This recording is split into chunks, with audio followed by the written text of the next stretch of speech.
Hey guys, welcome back to my channel. প্রতিদিনের মতো আজকেও চলে এসেছি নতুন একটা রেসিপি নিয়ে।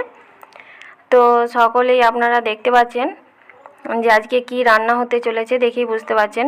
আজকে হবে ডিমের চাপ। চাপ তো অনেকে অনেক রকমভাবে খেয়েছেন, আশা করছি এইভাবে ডিমের চাপটা একবার রান্না করে দেখবেন, দারুণ হয় খেতে। তো আজকের ফুল ভিডিওটা দেখতে থাকুন কীভাবে এই ডিমের চাপের রেসিপিটা বানাচ্ছি। সকল বন্ধুকে স্বাগত জানিয়ে আজকে আমার ভিডিওটা শুরু করছি। সকল বন্ধুর কাছে রিকোয়েস্ট রইল পুরো ফুল ভিডিওটা দেখার জন্য, ভিডিওটা স্কিপ না করে পুরো ফুল ভিডিওটা দেখতে থাকুন। খুব সহজভাবেই ডিমের এই রেসিপিটা বাড়িতে যে কেউ বানিয়ে নিতে পারবেন।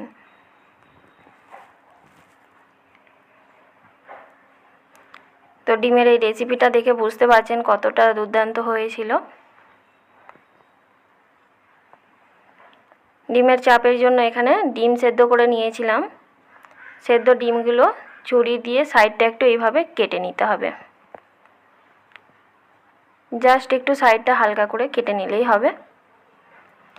তারপরে এখানে কড়া নিয়ে নিয়েছিলাম, কড়ার মধ্যে দিয়ে নিয়েছি সরিষার তেল। তেলটা ভালো করে গরম হয়ে গেলে তার মধ্যে দিয়ে নিয়েছি হাফ চামচ লবণ। তারপরে দিয়ে নিয়েছি সেদ্ধ করা ডিমগুলো। সেদ্ধ ডিমগুলো এখানে হালকা করে ভেজে নিতে হবে। 1 থেকে 2 মিনিটের মতো জাস্ট একটু নাড়াচাড়া করেই তেল ঝাড়িয়ে তুলে নিচ্ছি এখন।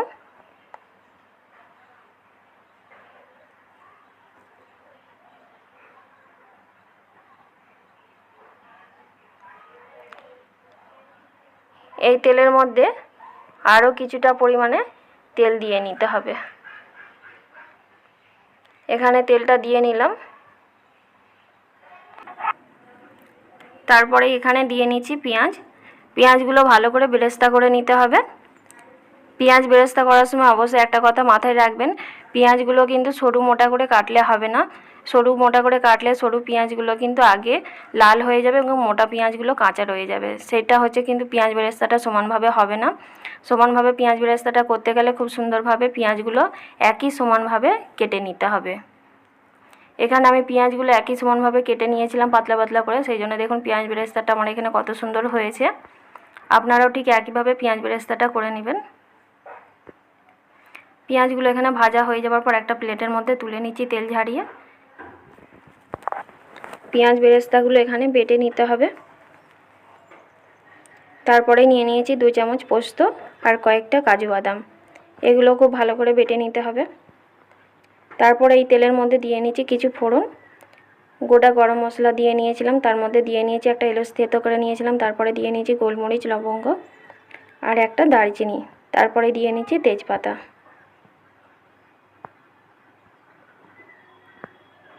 তারপরে দিয়ে নিচ্ছি বেটে রাখা পেঁয়াজ বেরেস্তা।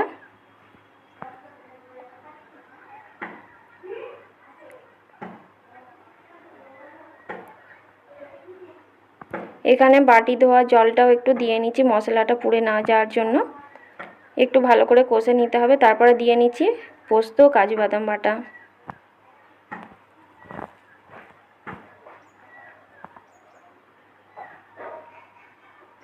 এখানে দিয়ে নিচ্ছি হাফ চামচ জিরে বাটা, 1 চামচ আদা রসুন বাটা। তারপরে দিয়ে নিচ্ছি হাফ চামচ লঙ্কা গুঁড়ো, ধনে গুঁড়ো। এখানে দিয়ে নিচ্ছি ফ্যাটানো টক দই।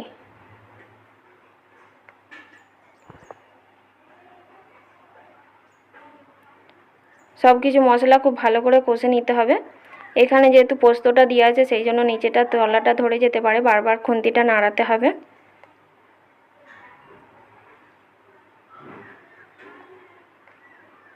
আবারও সামান্য একটু জল দিয়ে কষে নিলাম। তারপরে এখানে দিয়ে নিচ্ছি 2 চামচ গুঁড়ো দুধ।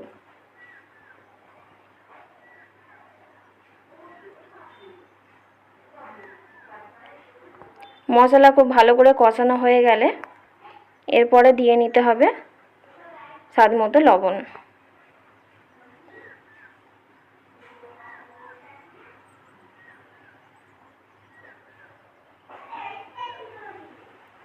তারপরে দিয়ে নিচ্ছি সেদ্ধ করা ডিমগুলো। ডিমগুলো দিয়ে আরও বেশ ভালো করে কষে নিতে হবে। কষে নেওয়ার কিছুক্ষণ পর নামানোর শেষে এখানে দিয়ে নিচ্ছি স্বাদ মতো চিনি। এখানে দিয়ে নিচ্ছি 1 ফোঁটা মিঠা আতর, তারপরে দিয়ে নিলাম 1 চামচ গোলাপ জল। এইগুলো আপনারা নাও দিতে পারেন, অপশনাল। তারপরে দিয়ে নিচ্ছি এখানে 1 চামচ ঘি।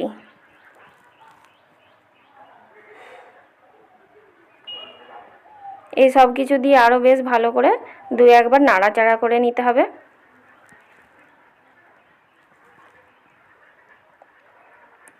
ঢাকা দিয়ে এখানে 2 থেকে 3 মিনিটের জন্য রান্না করে নিলাম।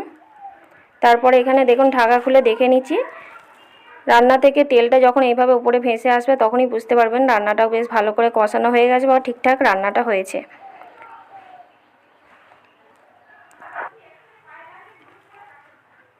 তো বন্ধুরা, আমার চ্যানেলে এখনও যারা নতুন, প্লিজ চ্যানেলটি সাবস্ক্রাইব করে পাশের বেল আইকনটি প্রেস করে সাথে থাকুন, আরও দেখতে থাকুন নতুন নতুন ভিডিও। তো এখানে আজকে ডিমের চাপটা দেখে বুঝতে পারছেন কতটা দারুণ হয়েছিল।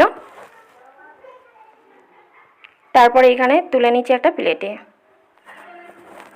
সকল বন্ধুকে অসংখ্য ধন্যবাদ আমার পুরো ফুল ভিডিওটা দেখার জন্য।